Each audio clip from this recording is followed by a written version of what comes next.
Вот результат моей сушки. Насушила я 2 пакета лука. Я его примяла в пакете. Пахнет томатной пастой. Прям вообще выраженный запах томатной пасты.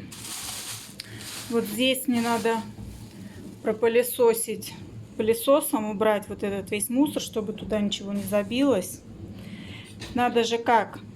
Вот этот поддон снять и потом уже расфасовать по пакетам в любую тару. А я же как делала? Я прямо отсюда с поддонов фасовала. И вот такой результат. Ну ладно, лук сушила в первый раз, теперь я опытнее, знаю, как это все делается. А еще сушила 2 дня, сушила при 50 градусах, переставляла периодически поддоны вот эти, потому что внизу уже быстрее высыхает, наверху уже, там видели сами, какой большой ярус был, сколько поддонов. Я переставляла, ну снизу высохнет, сверху еще сырой. Потом мне надоело это 2 дня сушить. Ну периодически включала, не прям полных целых 2 дня. И уже поставила на 70 градусов. Потом уже на максимум поставила на 70 градусов. И он у меня быстро высох. И все, я его досушила, расфасовала. Вывешала тюльку на балкон. Кстати, лук на вкус тоже вкус томатной пасты отдает. Так, буду закатывать компоты.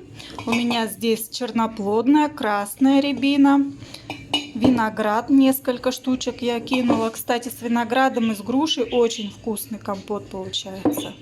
Так, ну вот здесь на дне виноград. И так красиво прям смотрится. Ранетки мне еще надо помыть. И вот такие. И здесь я целый лимон порезала на несколько долек. Косточки не убираю. Мне нравится компот с горчинкой. Ну, если хотите, можете убрать косточки. Так, ну все, думаю, достаточно.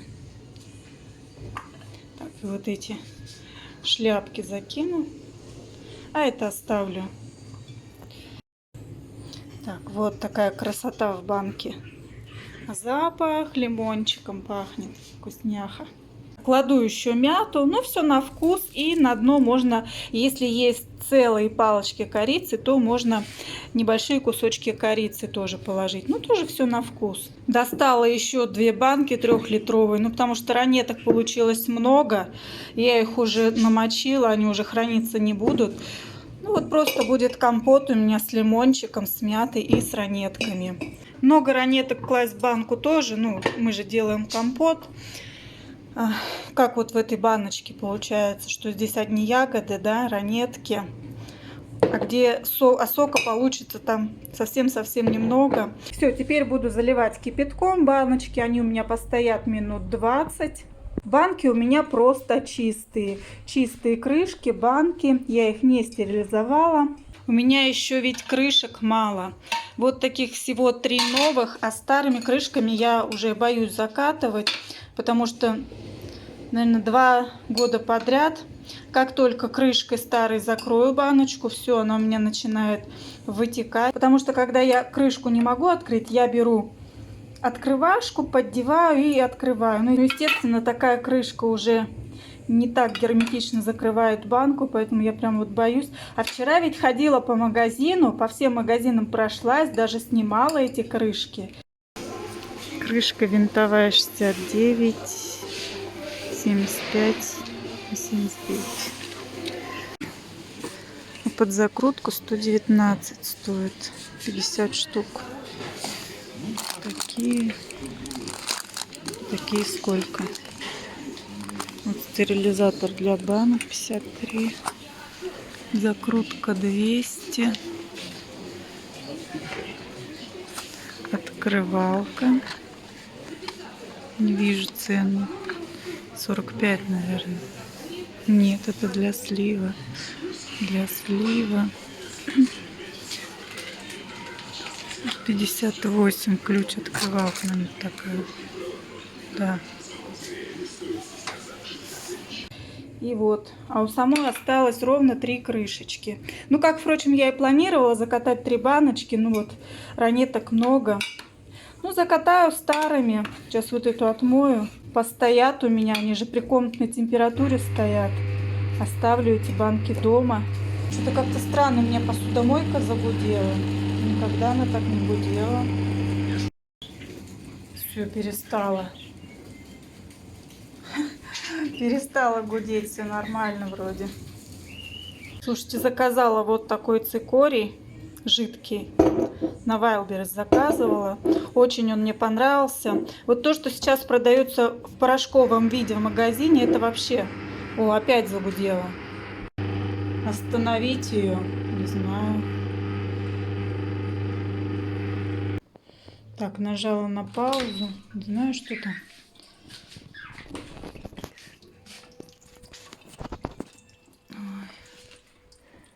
Это не прикасается коромысла. А что за ерунда? Снизу может быть коромысл? Нет. Тоже не мешают ничего. Прям не знаю. Что делать-то?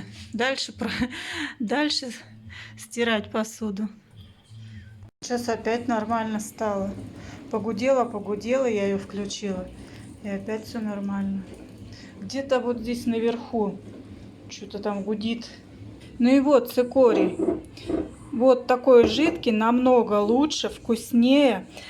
Понадобится его совсем немного. Вот так я просто окунаю ложку. И все. Вот этого количества достаточно. Водой разбавляю. Но я пью с молоком. А то, что сейчас в порошке продается, ну это вообще прям отвратный цикорий.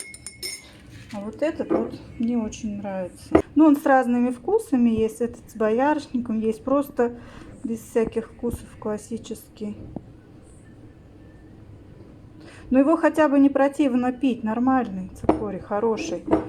И стоит он там 123, ну что-то вот такое. Хватает надолго. В каждую банку насыплю по половине чайной ложки имбиря. Вот такой у меня молотый. А вообще я добавляю кусочки целого имбиря. Ну, в этом году я не купила, у меня есть молотый.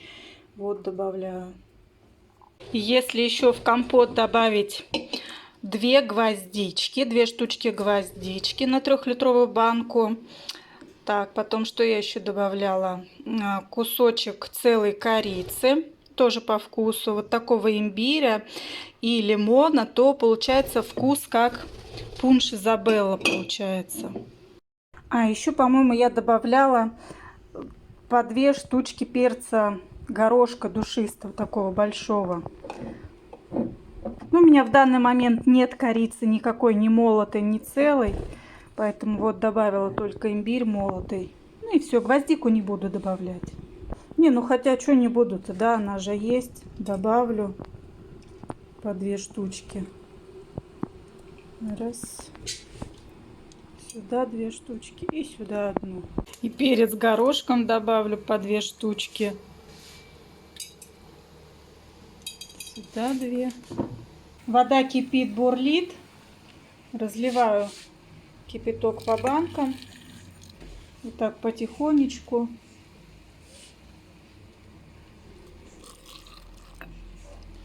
Все. Теперь такой аромат пошел. Мята, лимон заиграли. Так, ну и все в таком же духе.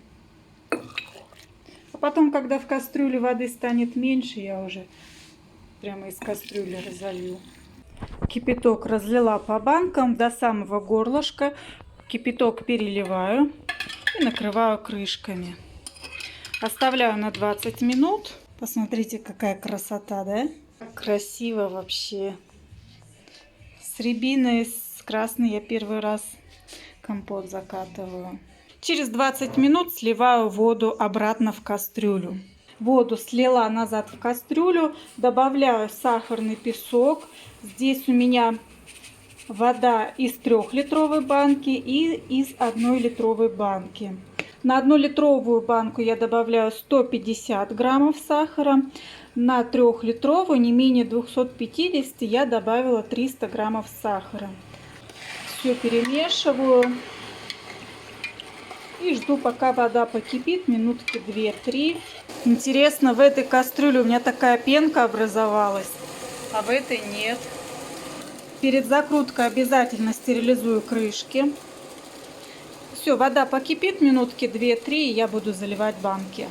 Под самую-самую кромочку я заливаю. Банки переворачиваю вверх дном и оставляю до полного остывания. Желательно чем-нибудь теплым накрыть, одеялом или полотенцем. Проверяю, чтобы банки не бежали. Компотики постояли, остыли. Все крышечки целые, нигде ничего не бежало, нигде ничего не вздулось. Все хорошо. Вот такая красота получилась. С рябинкой черноплодной и с красной рябиной. А здесь просто яблочки и лимон. Теперь эти баночки можно спускать в погреб. Ну а зимой будем пить компотик.